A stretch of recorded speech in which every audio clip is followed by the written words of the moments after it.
this is Sunniva. And this is Johannes. And you are watching Board Gaming Ramblings. And today we are taking a look at our top 10 games for couples. It's Valentine's Day, love is in the air, or something like that. And we wanted to take a look at top 10 games that we think are great for couples.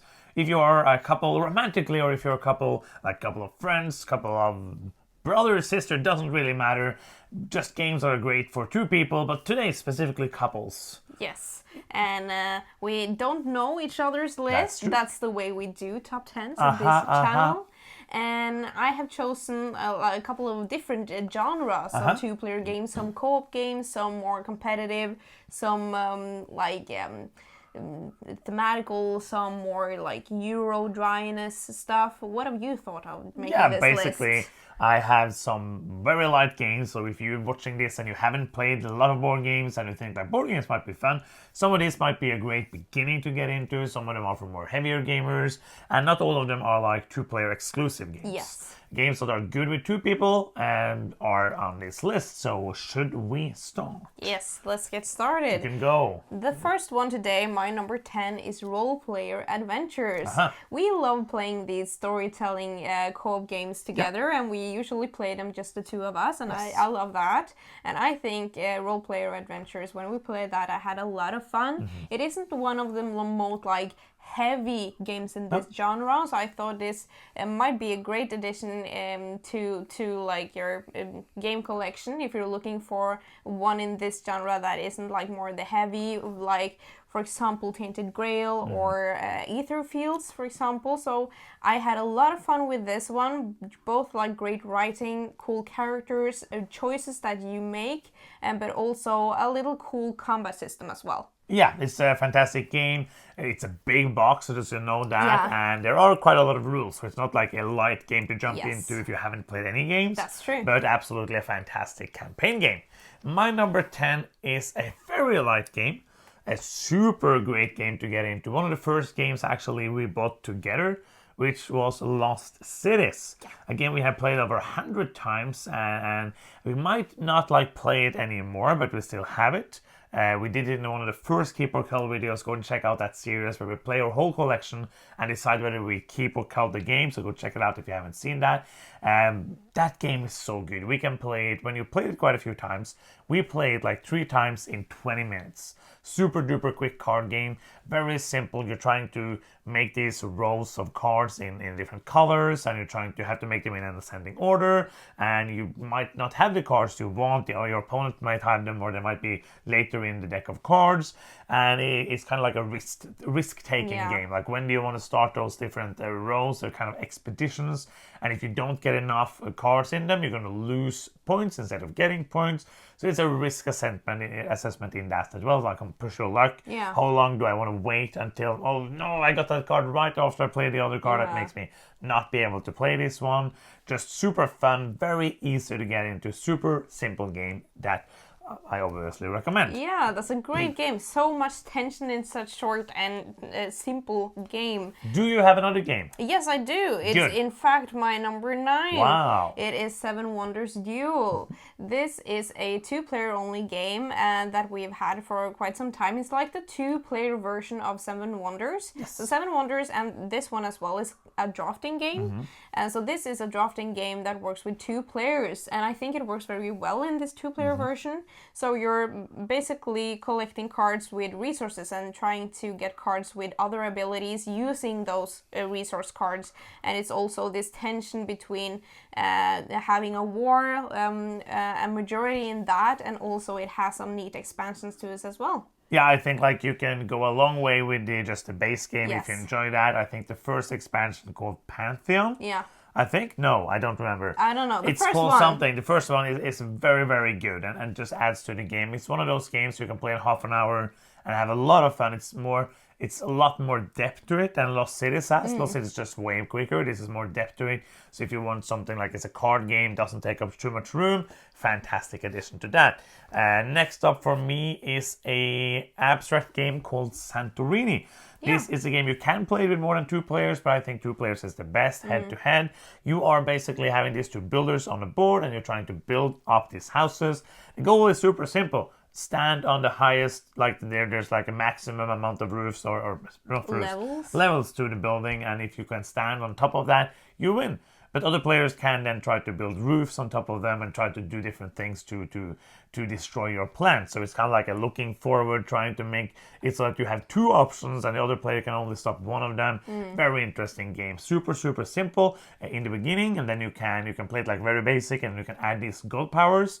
And I remember we playing it like back to back, just drawing new of these god powers again and again and again.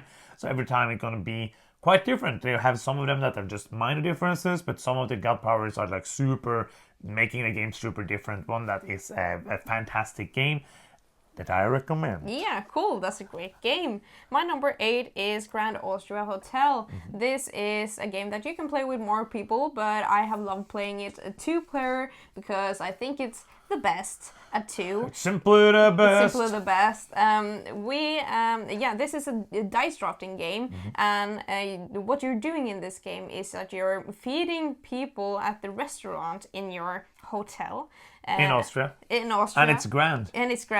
And then you're moving them to the room afterwards. So it's...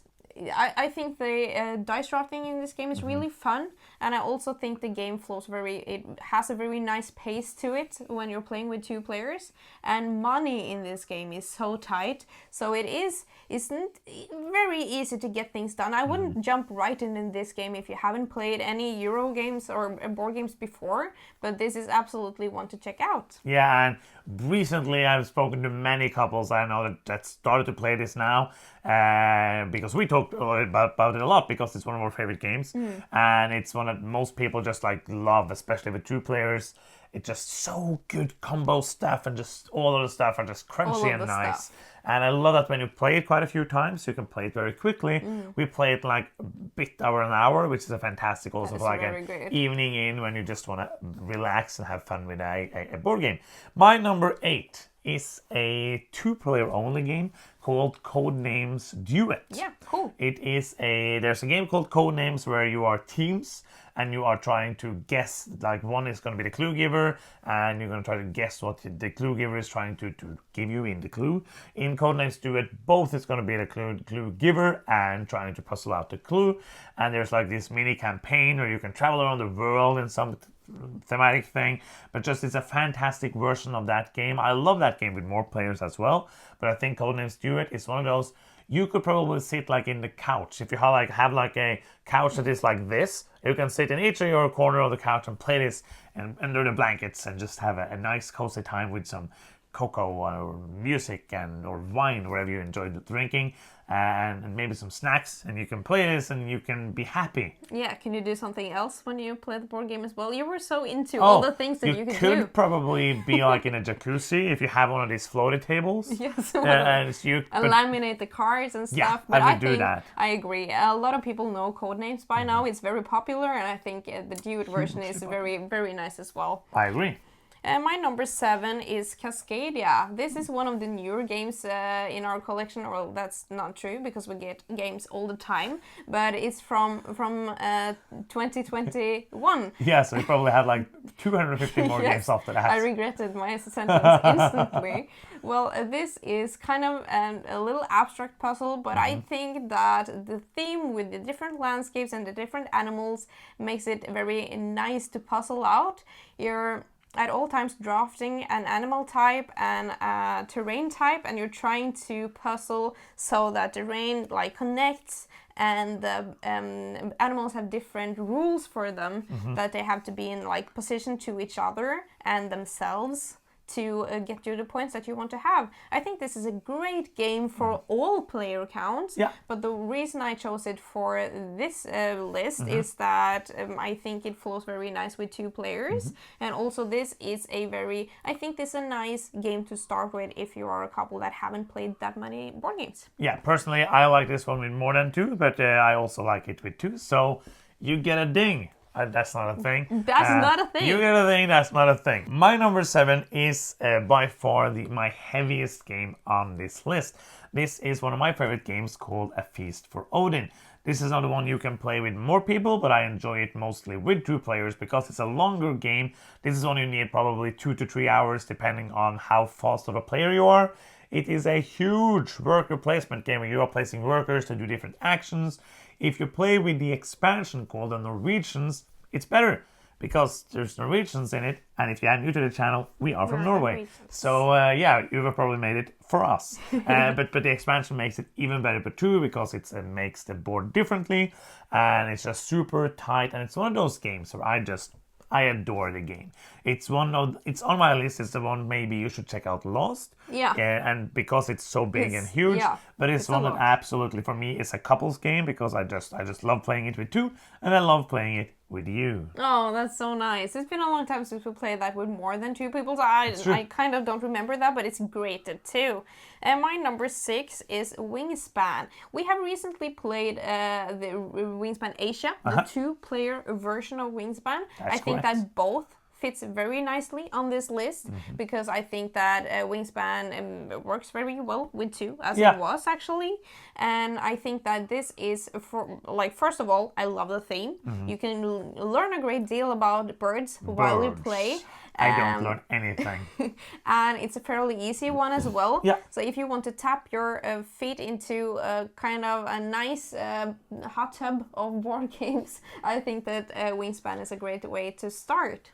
Yeah, and I think that there is the Asia version, which is the 2 players. So if you know that you're only going to play with 2 people, that's a great way to go ahead. But if you might play with other people as well, then buy the original Wingspan is my recommendation. Agree. My number 6 is my kind of, not that we had to have like one, but it's my kind of campaign game for the list. Because there could be a lot of campaign games on here because we play them all together. You had Roleplay Adventures. Yes. For me, I'm choosing Gloomhaven, Jaws of the Lion. Cool. Not one we have played the whole thing, but it is a fantastic, we love Gloomhaven. And Gloomhaven, Jaws of the Lion is doing mostly the same things that Gloomhaven is doing, but in a smaller box, a cheaper package, and a way easier way to learn the rules. Yes. I think that this is a great way to learn these kind of games, campaign style games for new players, because it has like this 5 or 6 scenarios that is very simple, just teaching you how the rules work. And then I think there's 25 missions in the game, so you can play quite a few times without being done. And then if you need more, you can buy Gloomhaven or Frosthaven and have all the fun in the universe. And as always, like Gloomhaven and Frosthaven is games that we actually enjoy playing with more than 2 players. But I like it most with 2. I enjoy it more, but I enjoy it with more as well, as one of the few campaign games that I actually enjoy it more. But Gloomhaven, Jaws of the Lion is my pick for the kind of campaign game slot on my list. Yeah, cool. My number 5 is Frosthaven / Gloomhaven, Jaws of the Lion. It's like the same thing but different. Yeah. So I figured that if this sounds like the concept sounds cool to you, like this dungeon crawler, but a little like mechanical, not just like dice chucking. Yeah, so it's more strategic. Yes, absolutely. I think that you should like go for the one that is within your budget and level of funness that you want to have. I think that when Gloomhaven, Jaws of the Lion does exist, I think that's like the best entry into the game. Agree. Because you can, like you're saying, tap your feet into the hot tub of board games yes.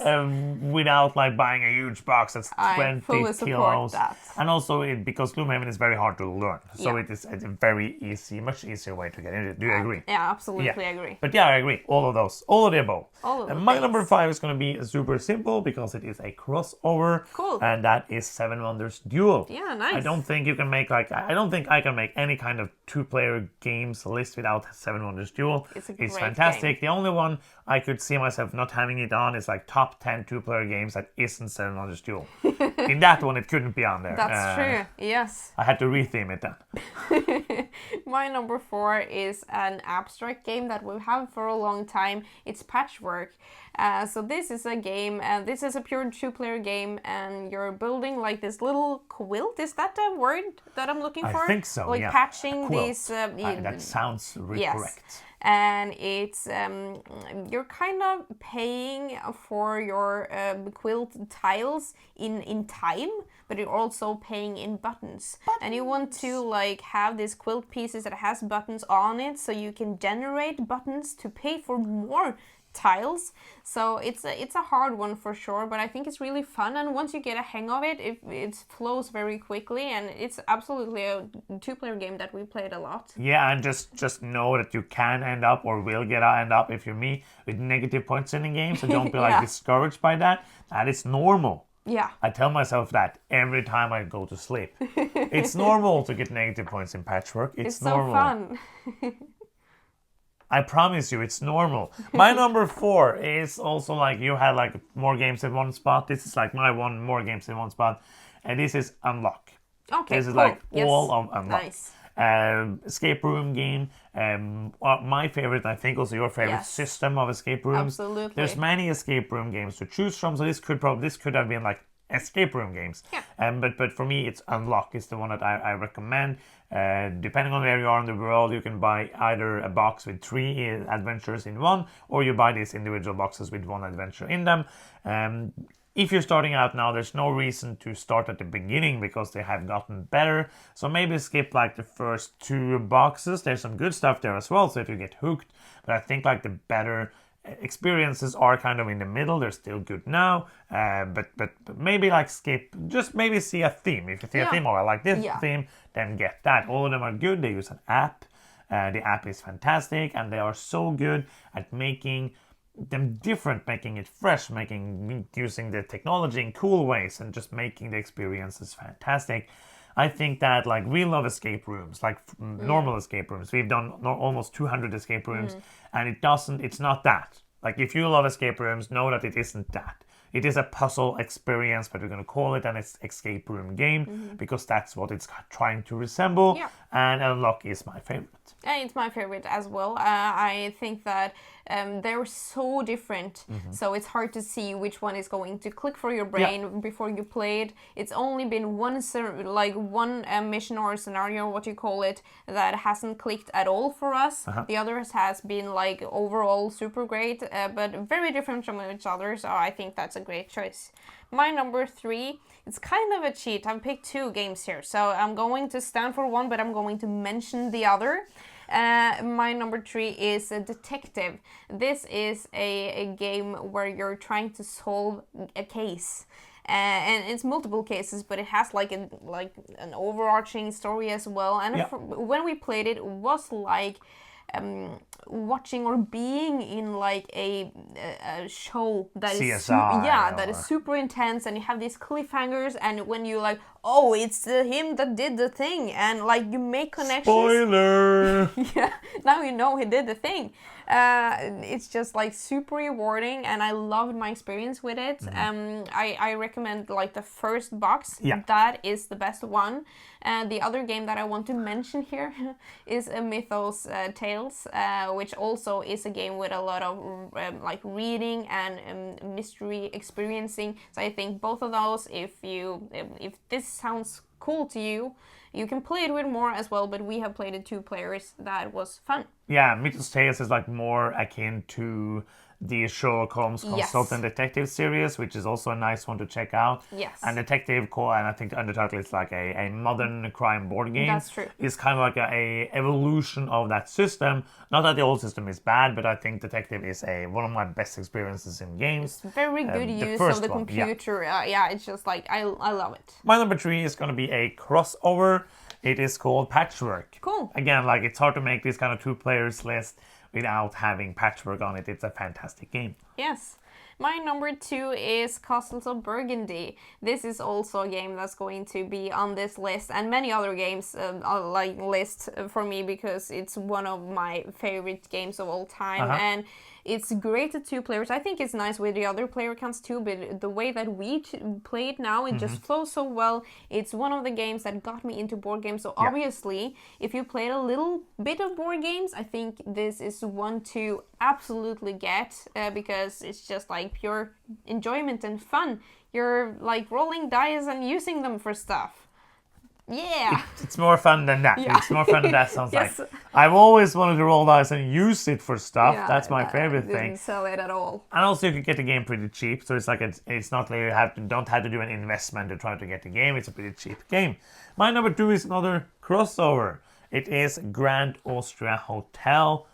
For all the reasons, fantastic. For all the reasons. Your number 1 is Yes. Dan, and the last one on the list for you. My number 1, I wasn't sure if I should put it as the top, but when we made this list, that was the first that popped to mind, and it's a crossover. It's Codenames Duet. I just really like this game, and it's not my favorite game of all time. It's just like perfect for this particular list. I love. What did you say? Is it your favorite Codenames for 2-player? Yes, it is. Like if you were to make like a top 5 Codenames for 2-player, this would be on. This would be on all the spots. I don't know, but I really like it, and why I just think that sometimes you just need a game that connects you. Okay, it can be very frustrating. Codenames connecting people. Yeah, but it can be very frustrating if your partner doesn't like get your clues or whatever. But you learn a lot about each other playing this game that lets you communicate and learn that.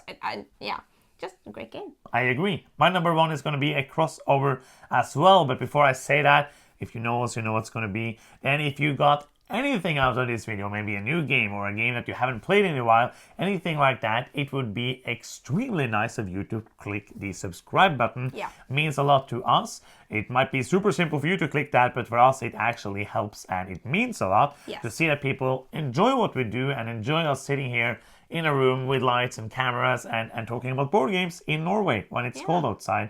And that would be amazing. And my number 1... Oh, I'm at the edge of my seat. Oh, I don't know what it is. It's the best cliffhanger in the world. No, it is the Castles of Burgundy. Yes, of course. Yeah, if you knew, you were like, oh, I don't know that. But for people who have followed us for a bit, they would understand that I would have that on the list as well.